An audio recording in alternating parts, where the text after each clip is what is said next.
I just finished watching Scream 7. I'm going to start off by just talking about some general thoughts about the movie and the franchise overall. As we go on, I'm going to be getting into things that I liked and didn't like about the movie, and there'll probably be some more spoilers as that goes on. At first, just general thoughts, no spoilers, nothing to worry about. So if you haven't seen the movie, I'll give you a warning before we get into spoilers if you're wanting to see the movie. If not, just, stick around for the whole show. One of the biggest problems with the Scream franchise overall is that it's become a studio franchise. Pretty much right out the gate, it became a studio franchise. The first one is as good as it is because they didn't have a big budget behind it. It wasn't expected to do as well as it did, so they were really just kind of like, they let, Wes and Kevin Williamson make the movie that they wanted to make, what they had in mind. After the cat's out of the bag, though, that this shit makes money, the studio isn't going to want to take any risk. Once they figure out that this thing is a big-ass moneymaker, it's no longer your movie anymore, you know what I'm saying? Because they're the ones funding it. They're wanting the return on it. They get the final cut, I would say. That's why Scream 3 was rewritten. That's why they didn't carry on with the Jill storyline after Scream 4. And that's why the rebooting of 5 and 6 was eventually shut down. And I know that there's more to it than just that. But really, when it comes down to it, if the studio wasn't so worried about their image, if they weren't so involved, or the politics behind it, or whatever it is, any of these stories could have been fleshed out to their full potential. And I think all of these stories have great potential to do well. After seeing Scream 7, and reading some of the things online about it, I've been mostly staying away from spoilers. I didn't see any spoilers before watching it or anything like that. I was just kind of getting a general idea of what people had to say about it. I feel like after seeing it, the hate feels forced. I saw a lot of people talking about how it's the worst Scream they'd ever seen, how it's just a bad movie overall, and we'll kind of get into that a little bit more of why that is.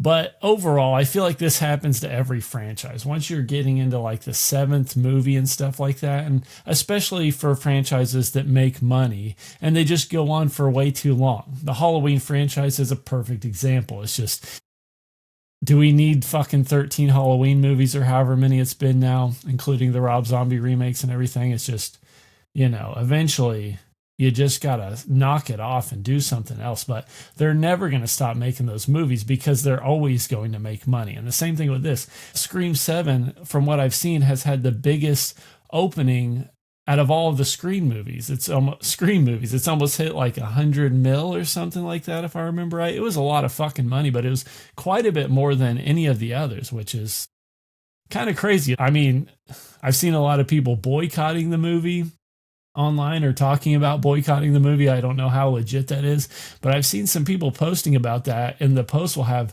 thousands of likes and hundreds of comments of people agreeing that they're going to boycott this movie because of the Melissa Barrera stuff. And on top of the boycotts, I've seen people saying that they're just going to purposely straight up pirate the movie because they don't want to give them the franchise or the movie any money because of the Melissa Barrera stuff. And it's like, I agree Melissa Barrera shouldn't have been fired for whatever she posted on Twitter about Palestine. I haven't read the tweet or anything like that. So, whatever it was, though, I'm sure it probably wasn't that bad. I saw the people that are justifying it saying that it's anti-Semitic. I don't want to get into all that. I doubt it. I doubt she was saying anything severely anti-Semitic online. Melissa Barrera doesn't seem like the type, I don't think she's doing any Roman salutes or listening to HH by Kanye West or anything like that, if you know what I'm saying. Where was I? Kind of got off on a tangent there about the Melissa Barrera stuff.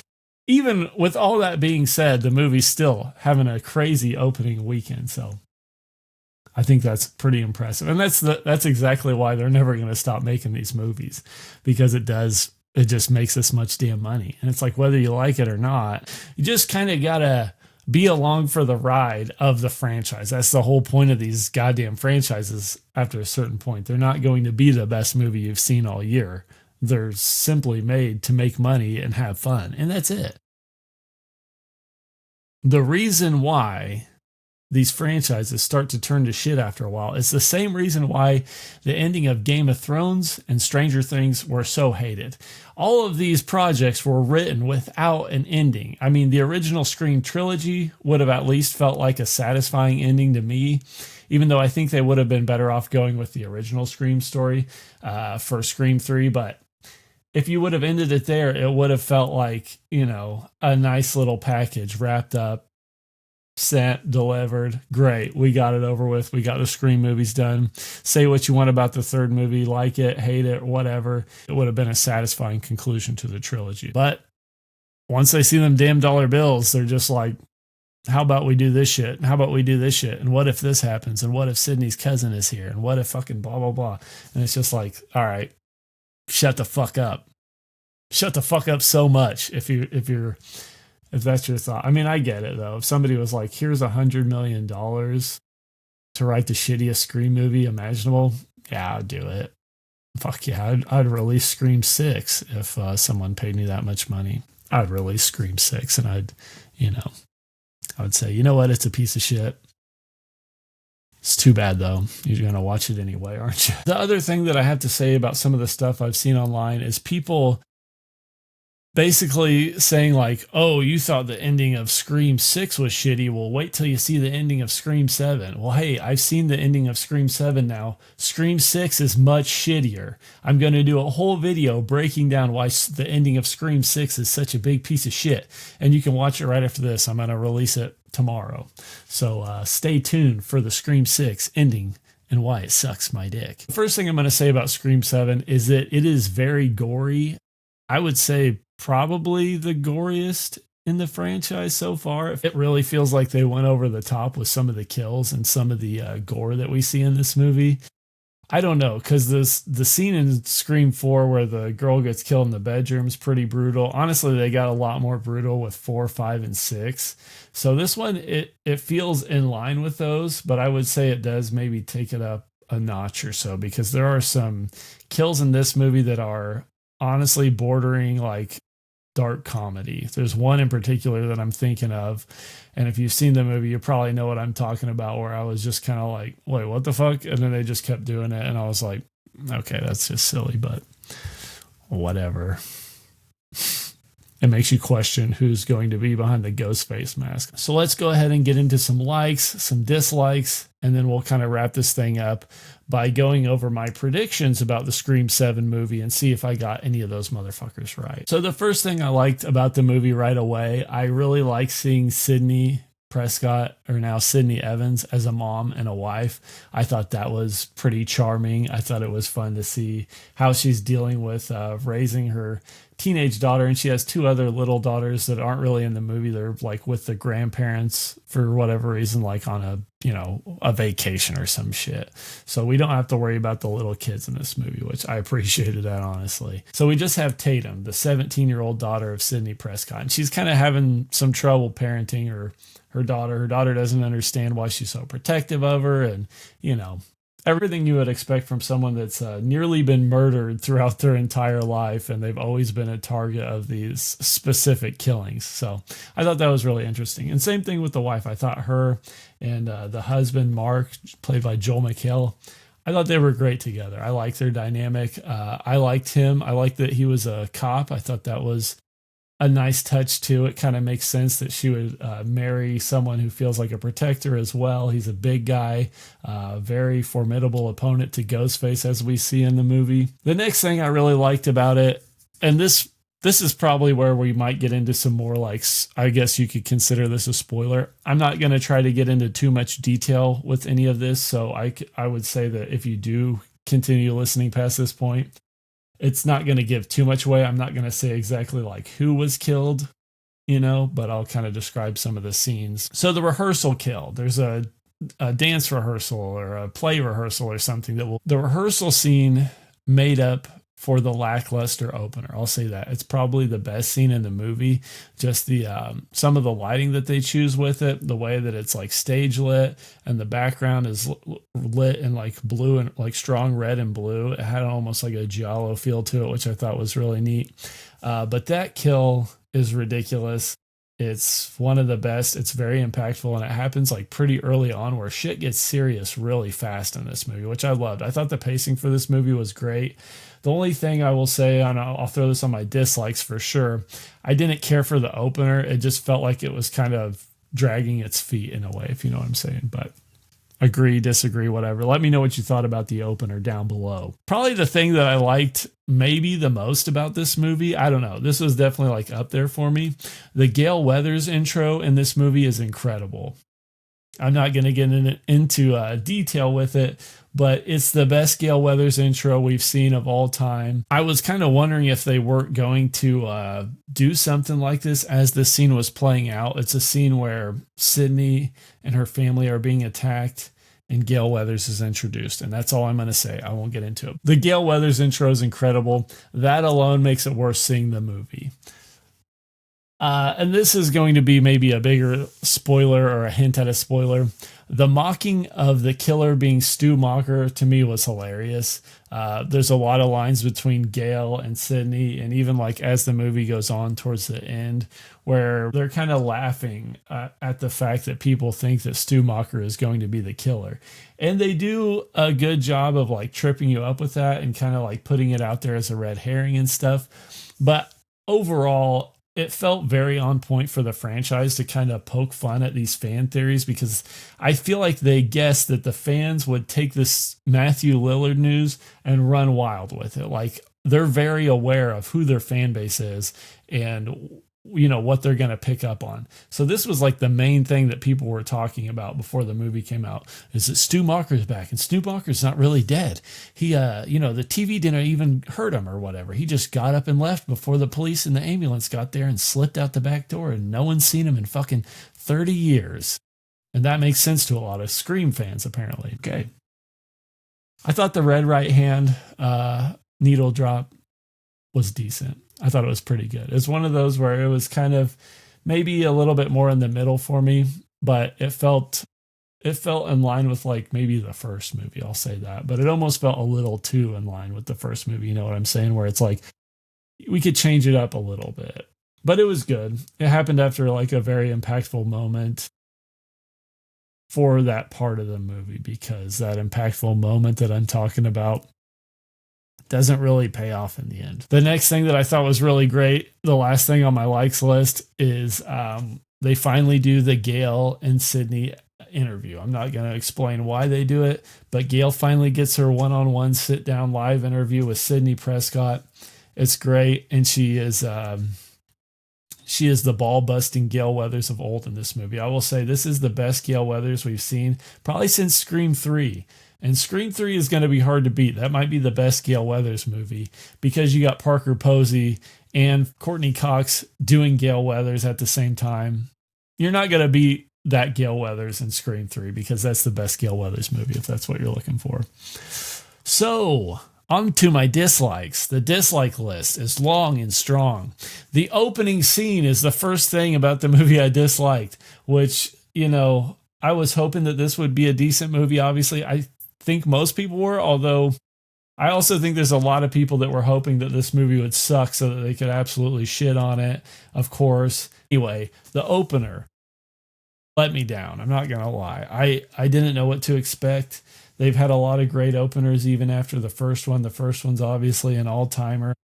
I like the second movie opener as well. Honestly, 1, 2, 3, 4 to me are all great openers. What's the opener in 5? Oh, it's Jenna Ortega. You know, this is the worst opener of all time, that's for sure, because even the opener in 6 I thought was pretty great. So, worst opener of all time, that kind of sucks, but it is what it is, I guess. I don't know who's to blame for that. Kevin Williamson, maybe. You know, I had a lot of mixed feelings about going into this knowing that it's a Kevin Williamson movie, because the last Kevin Williamson movie I watched was Teaching Mrs. Tingle. That movie fucking sucks. It just does. It's not fun to watch. It's kind of a drag. It's another one, though, that the original script was affected because of the Columbine shooting. So, you know, that's a cop-out for it, I guess. You could say that's cope. Kevin Williamson coping about the movie or whatever, but it is the truth. He did have to change it because of the Columbine shooting and stuff. So, but it sucks, and it's one of those things that just sticks with you, where it's like he's clearly a good writer. The only problem is that he basically wrote the same movie over and over again, and that's kind of what I was a little bit like worried about with this one, because Scream 1 and 2, I mean, in a lot of ways, same format, same setup, basically the same movie. And then The Faculty, which is a great movie, one of my favorite Kevin Williamson movies, one of my favorite 90s movies, is basically Scream, but with aliens. So, you know, it's kind of like he just copy and paste that shit. But then he's like, what if it was a sci-fi movie instead of a slasher? You got another fucking hit on your hands. But as a director, you know, I'm not so sure how much I trust him. Obviously, he had Wes Craven and Robert Rodriguez behind him for these other projects. So it's like, man,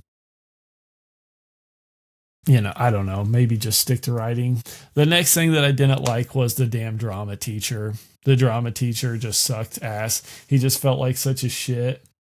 Such an unrealistic shit is the problem. Like, if he was a shithead, but he was believable, that would be fine. But like, Sidney Prescott's daughter, Tatum, is in a fucking play where they're rehearsing, and her role is that she's like wearing a mascot sized outfit of a dog, and she messes up by like tripping or like getting hit by somebody and getting knocked over.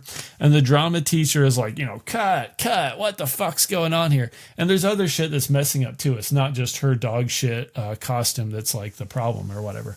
But he pulls her to the side and he's like, listen, bitch, you are Sidney Prescott's motherfucking daughter. I need you to fucking step up as the dog puppet in this goddamn play.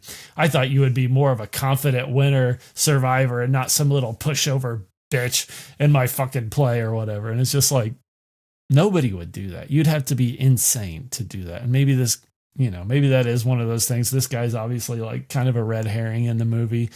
Or is he? I don't know. I don't want to give away the ending. But no, the drama teacher fucking sucks. The red herrings in general kind of suck, although they are necessary for a Scream movie. For a whodunit movie in general, you're always going to have red herrings. Not all of these are great, and I'm not going to list them all, but they're not great. I'll just say that. So there's more than one killer in this movie. I'm just going to put that out there. I'm not going to get into details of why or how or anything like that. But once we get to the second killer, there's like a scene in a bar where we get the rules scene, the rules and suspects scene with all of Tatum's friends and shit like that. Mindy and Chad are there. Mindy and Chad are kind of like indifferent to me in this movie. I'm kind of like lukewarm on them, you know. I like Chad. I think he's a great character. I still don't really like Mindy. I mean, she kind of plays the same character, which I didn't really like her in the other movies, so that's fine. But just in general, Mindy's not my favorite. I don't know. She does the rules thing. She kind of goes over the suspect list in this bar. There's a Ghostface interaction. And apparently the second Ghostface killer has a skull made out of granite because he gets hit in the head with a meat tenderizer full blast and just like does one of those things where it just like rocks his head to the side. And then he looks back like, did you really think that was going to fuck me up? And it's like, yeah, that would probably kill you or at least knock your skull in. I mean, if Billy Loomis is getting knocked out by a fucking umbrella attack to the chest, a meat tenderizer to the skull should probably knock you out or down or make you feel a little weak in the legs at the very least. But anyway, not only does he get hit in the skull with the fucking meat tenderizer, right after that, he gets hit in the head with something else. I think that like Chad or I can't remember who it was. Somebody hits him right after that again. Oh yeah, he gets hit with one of those big wooden like pizza pans, you know, the ones with the long handles on it, like straight up full on baseball swing right after he just got hit with this fucking meat tenderizer. And he does the same thing. He just like takes the shot and just like looks back like, nope, I'm just going to eat that shit and keep coming. He just keeps serving him up and I'm just going to keep fucking coming and you can never stop me. It's like, who the fuck is this guy? Was this guy the fucking Terminator or something?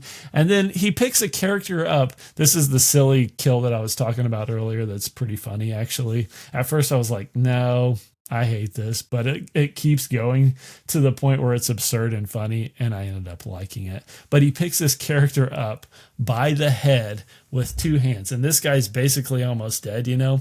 He's got him, like, at that point, I'm like, the killer's Kane.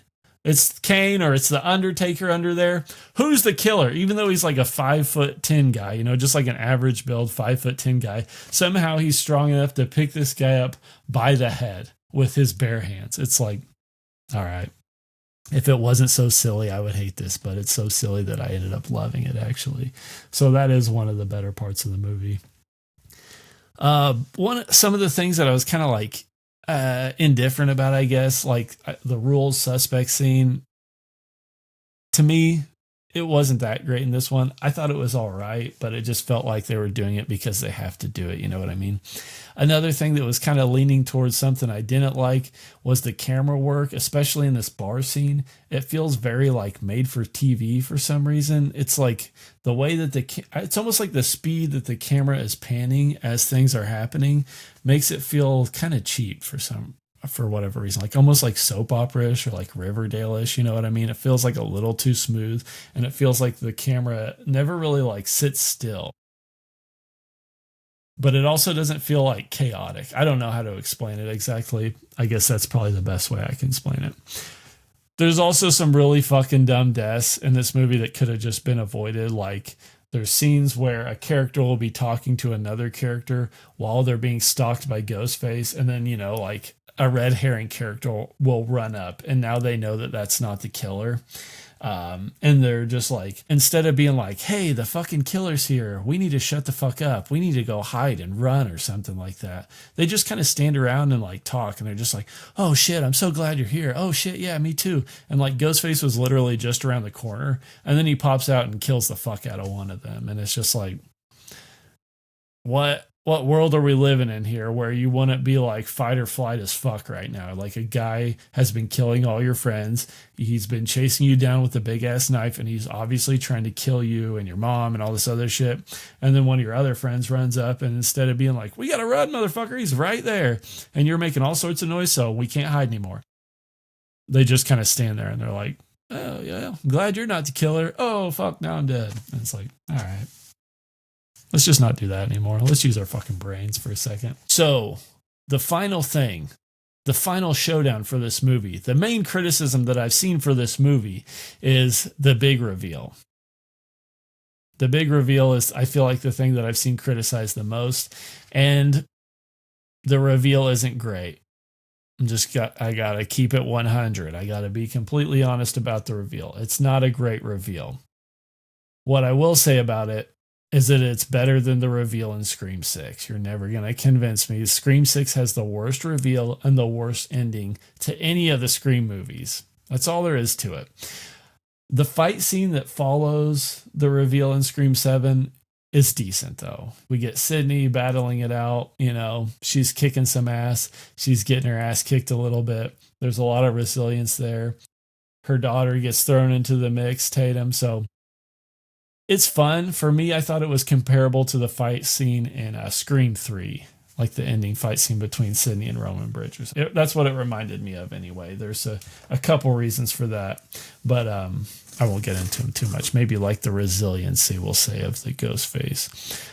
Reminded me of Roman Bridges a little bit. You know, I don't know if my rating for this movie will change. As of right now, I would say it would probably be like a 3 out of 5 if I was going to put it down on Letterboxd. I'll probably come out with a video ranking the Scream movies, as I'm sure everyone will. But I just rewatched them all, so I feel like I might as well. You know what I'm saying? Might as well do one of those damn videos and make so much money off of it because everyone's going to be so curious about the Scream rankings. Last but not least, let's check into my predictions and see if I got any of these fucking predictions right. Number 1, I said the timeline is going to feel kind of fucked up because of Scream 5 and 6. You know, I don't necessarily agree with that. They mentioned the New York shit a couple times to Sydney, which I thought was, you know, it at least shows continuity. It felt like a little bit shoehorned in, but they didn't dwell on it. A couple times some characters were just like, yeah, you're lucky you weren't there for New York, Sydney. Good idea sitting that one out because it was pretty fucked up. People got fucking killed, and she's, you know, it's like, of course they did. It's a damn Scream movie, lady. What are we doing here? Number 2, that Stu will be back as either AI or a flashback or some sort of like Billy and Randy, Maureen Prescott type of situation. I did get that right. And that was one that I think was just kind of obvious with all the Stu Macher predictions and stuff like that and fan theories. I felt like the only reason they would release that Stu Macher was going to be in the movie, or that, you know, Matthew Lillard is going to be in the movie. And they also, I think, had like Roman Bridgers and stuff advertised as being in the movie and all that stuff. The guy that played him, Scott Foley, I think is his name.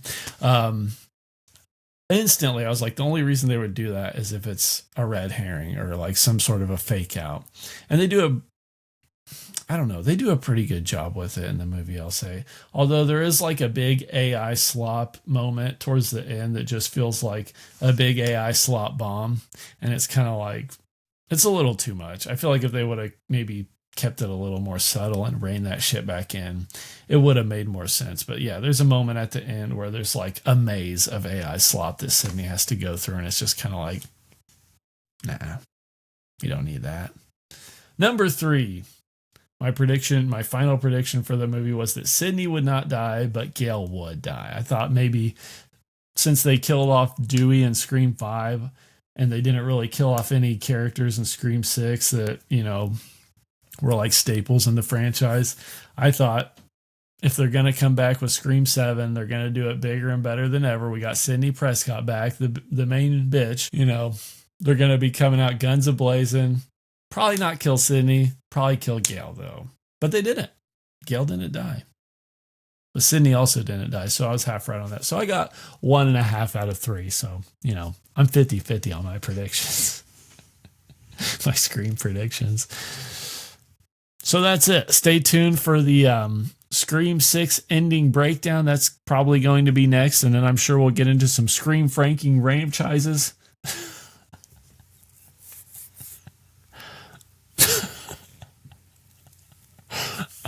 And we'll go from there. Thanks for listening. Good night.